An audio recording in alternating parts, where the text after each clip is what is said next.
What's going on, team? Proof here, and today I'm coming at you with the 5 ways that I've gotten better at Vanguard / card games in general. And I wasn't sure if I wanted to make this video because it kind of seemed like it was common sense type of stuff, but after talking it over with my Discord and Teams Absolution's Discord for a bit, we decided that if you want to make it, go ahead and make it, because there might be somebody out there that it might help. So without further ado, here are just the things that I've done to help myself get better at Vanguard or card games in general. So the first thing you want to do is definitely know your deck. I don't care if you're a specialist like me that focuses on one clan or 2 clans, or if you're a generalist that likes to play a lot of clans or likes to find the best deck and use that. Know your deck, because the better you know your deck, the better you know how it ticks, better know what it does in certain situations, what you're trying to aim for. So definitely go out of your way to learn the cards in your deck, learn the strengths and weaknesses of your deck. I want you to know what it likes to do for dinner at night. I want you to know how it thinks. I want you just to know everything that you can about your deck, because as I mentioned before, the more you know about it, just the better opportunities you have to have that extra little bit of knowledge to give yourself a leg up on the competition. And after you know your deck, whatever that deck is, always look for new wrinkles, which is the second thing that I've done. And by that, I mean always test out what you're thinking, because there might be something else out there, like there might be another card, another little tech option that you might think that might give you a leg up when it comes to competing in online events, if you play those, local events if you have them, or at the regional level. Because having that extra little bit of testing and knowing what works and what doesn't work, you have the best opportunity to have the best deck available for you, and you're not sitting there thinking like, oh man, what if I tested this thing, what if I tested that thing there. Always test those things out, because that way you just go in most confident in that deck you have in your hand. And I'll give you a quick little story. Back when Standard first came out and I was testing the premium stuff for the upcoming ARG, I was dead set on keeping my trigger lineup similar to the standard format, because of how much I valued the extra triggers and the extra power. But then after watching some games from Cyril, who ended up winning BCS France, and I saw what Mecha Instructor could do, I started tinkering with Mecha Instructor and noticing some of the things that it could accomplish, in the likes of being able to charge a unit twice, or I'm sorry, being able to charge and boost, and then I combine the boosted unit, call it back out to a 4 circle, and then be able to attack with it again. Just be able to extend my combo plays and combo options as well. And I thought that that would be good going into the unknown premium meta that was going to be the ARG format. And that definitely helped me get a leg up and help me do some extra things and win, and potentially win some games that I probably could have lost otherwise at that moment in time. So just being able to like look at those different things just definitely helped out a lot. And the third thing is, the way that I've gotten better is to know the meta / know what is out there to go up against. So always I like to keep an eye on like the Japanese meta, because since we're a month or 2 behind, or a couple sets behind always from Japan, that means that they have first crack at the stuff, and that means we have the first look to be able to adapt to what's upcoming. Like the only real wild west is when there's a new format on the horizon. So when standard was announced, there wasn't, or when premium came out, there wasn't a real strong sense of what is good in premium, because Japan didn't really do a lot of premium events. So there was kind of perception more than reality when it came to the first big premium events. Nowadays you kind of have a better sense of what is popular and what's good and what isn't good.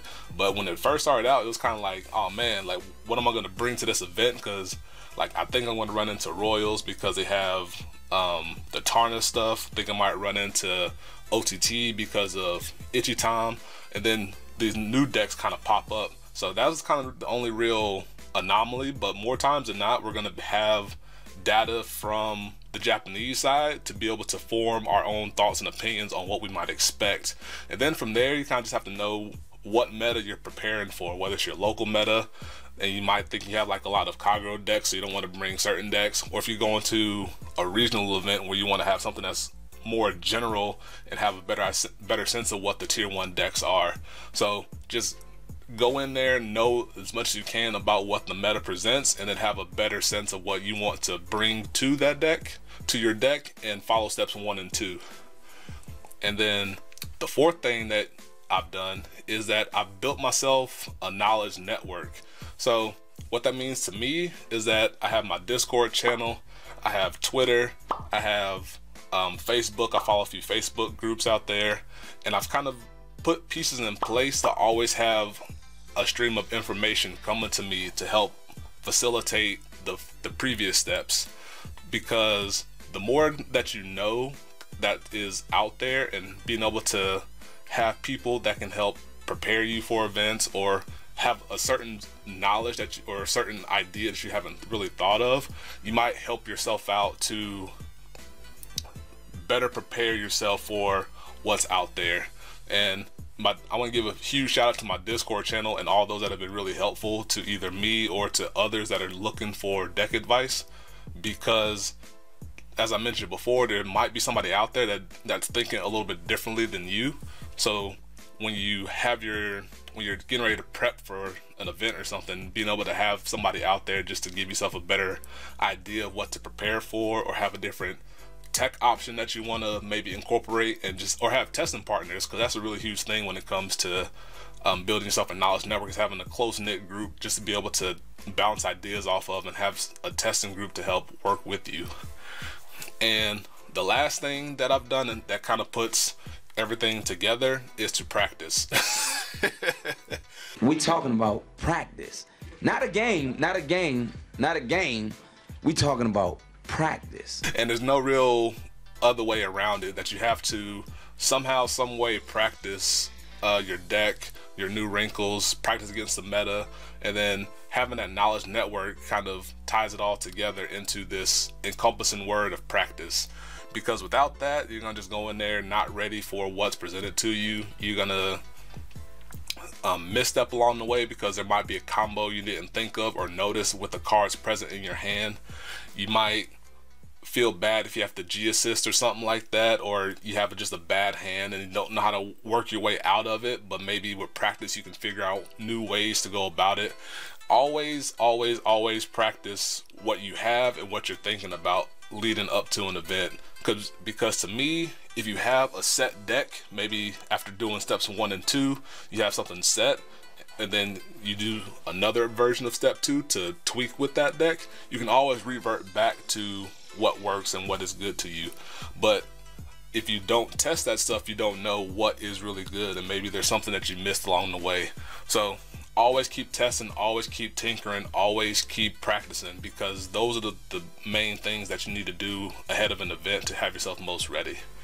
So those are the main 5 things that I've done personally to get myself better at card games or Vanguard in general. And I'd like to know what you guys think, and I'd like to know your steps that you've done to help get yourself better at your game as well.